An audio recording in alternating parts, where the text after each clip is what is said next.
Muhammad Yeasin is a freelance photographer, videographer, translator, fixer, and writer who mentors young Rohingya photographers and empowers them to share their stories through visual media. He will talk about the critical importance of mother tongue education for Rohingya refugee children growing up in displacement. Mr. Yesin, welcome, and I'll hand over to you now, and thank you so much. Thank you very much for giving me this opportunity. Also, it's a big honor for me to join you, and so uh, thank you very much for giving me this opportunity. So, I'm as first I would like to introduce a bit about myself. So, this is Muhammad Yeasin. I am a Rohingya refugee.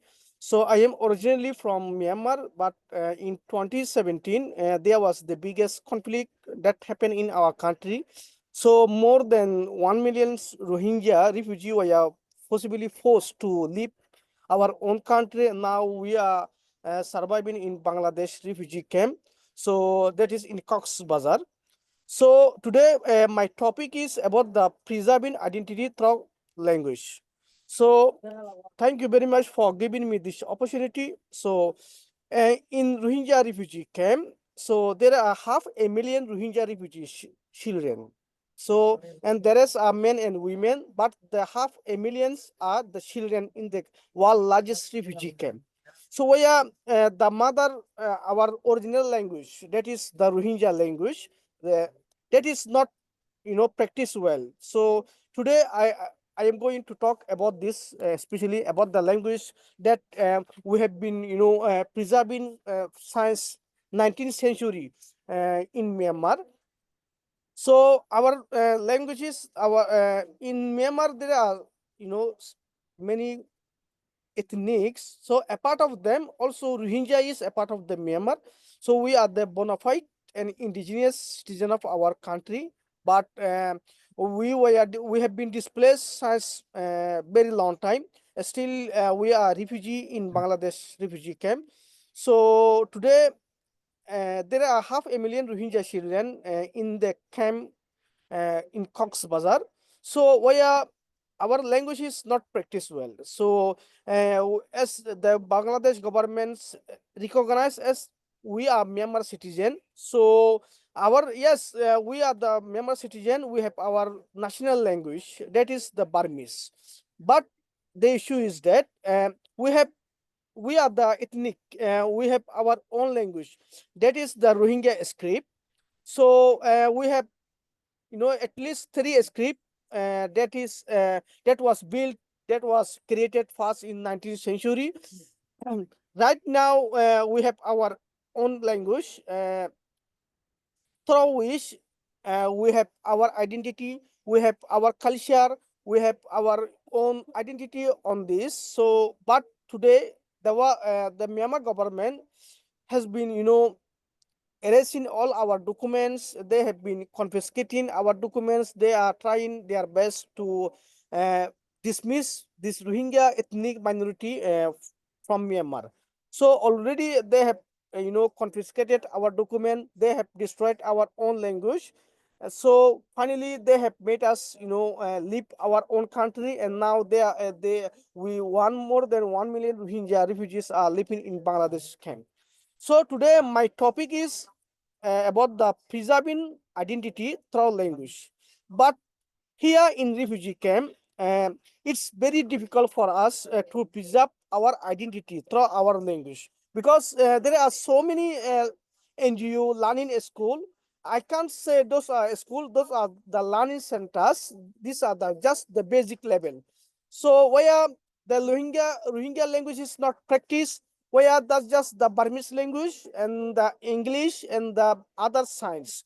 But the Rohingya language is a language that has to be practiced everywhere, because it is the Rohingya identity, it is the Rohingya culture, it is the Rohingya language. But today our language is not practiced either in our own country Myanmar, either in refugee camp Bangladesh. So the issue here is that there are 500,000 Rohingya children in Bangladesh. Also, there are in Myanmar. there are so many Rohingyas, across the world, but our language is not practiced anywhere because we are recognized as we are, from nowhere, and even our country Myanmar is not recognizing us, and though also they are not allowing us to practice our own language.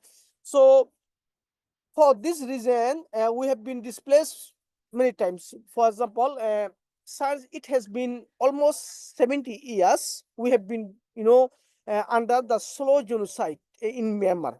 So um, from the beginning of my life, I have seen so many kind of persecution in my country. There are so many discriminations, there's genocide, on us. It has been almost 70 years we have been under persecution of Myanmar military junta.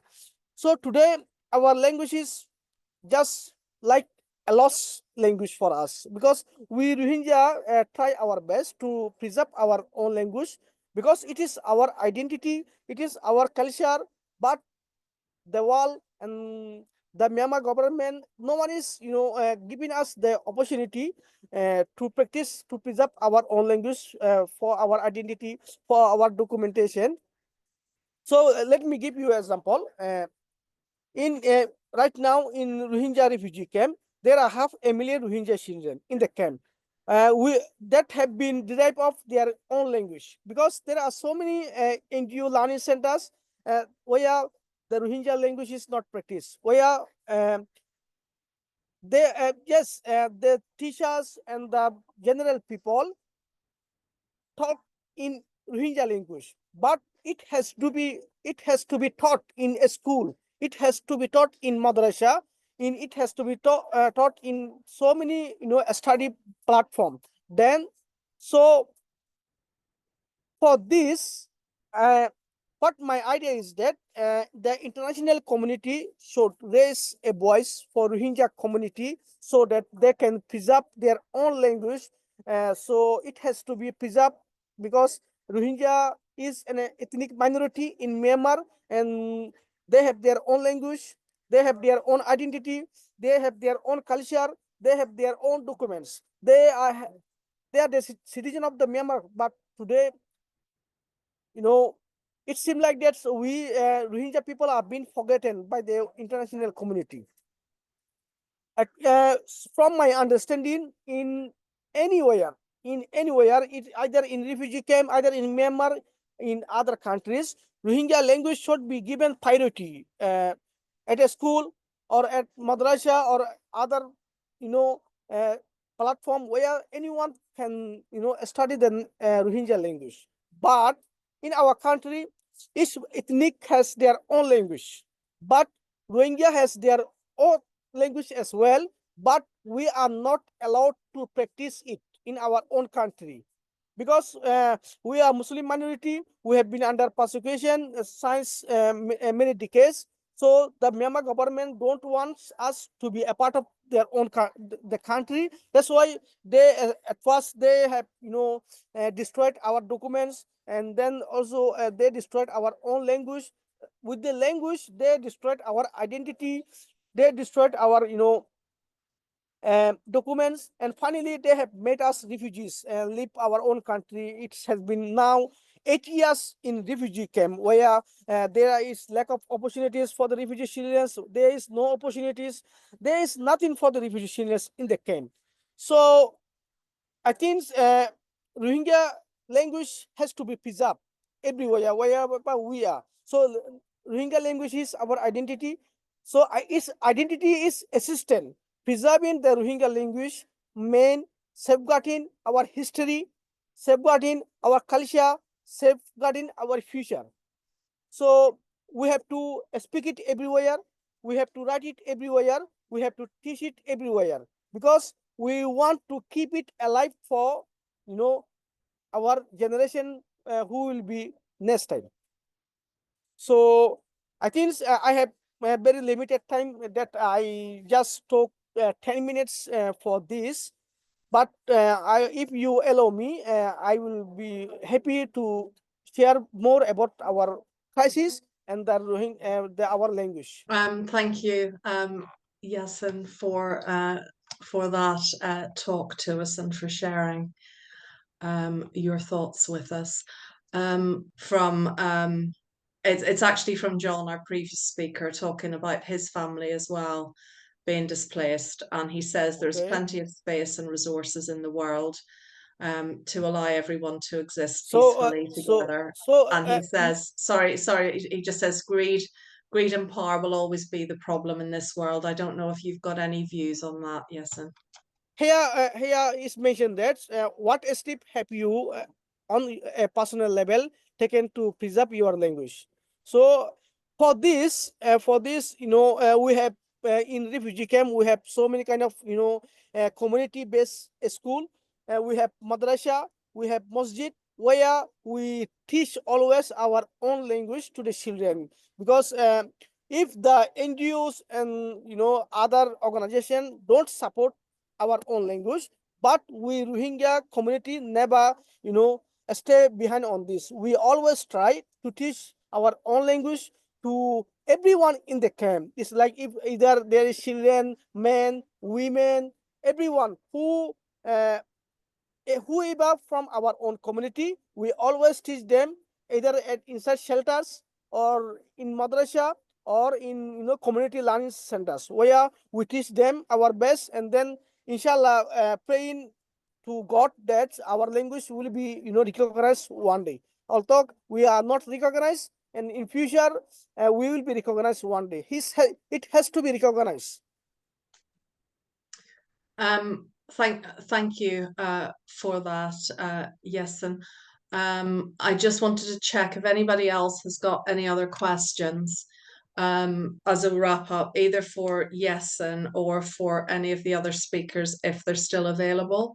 We have probably got about maybe 5 minutes. Yeah, there's another question. Is that I think from John. He mentioned that. Yes, it is. Yes, it's the one I asked you before. Yeah, Yes. yeah. My family was displaced, Muhammad. There is plenty of space and resource in the world to allow everyone to exist peacefully together. Yes, it is a very nice words, but the thing is that we Rohingya community are being forgotten by the world community. Today, there are more than 1 million Rohingya refugees that are living as very small 13 square kilometers areas where there is no proper education for the refugees, where there is no facilities, where there is no high education, where there is, we Rohingya refugees just rely on humanitarian assistance. That is for us just.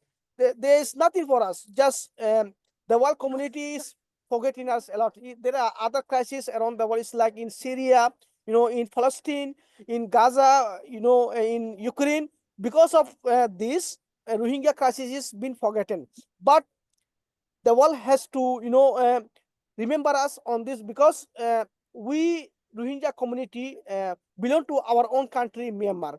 But the Rohingya Myanmar government has been, doing the genocide on us. It's over 70 years right now. So it is the world community responsibility to put pressure to Myanmar government to give us our own rights, to give us our own identity, to give us our own language. So the world can do anything if they put pressure together to Myanmar government. But today it seems like that we are being forgotten. There is no one for us to take care of us, because uh, but giving us the ration, the rice, lentil, oil, vegetable, fruits, that is not a solution for us.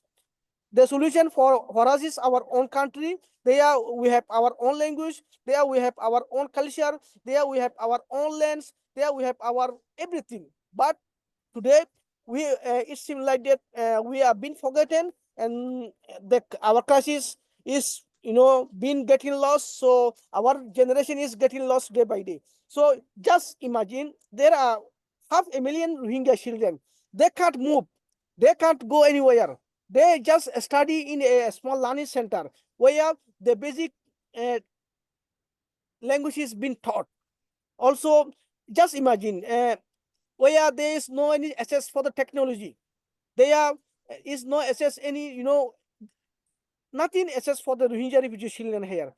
So the thing here I would like to request to international community is that, so Rohingya community is a part of humans, so they should have their human rights.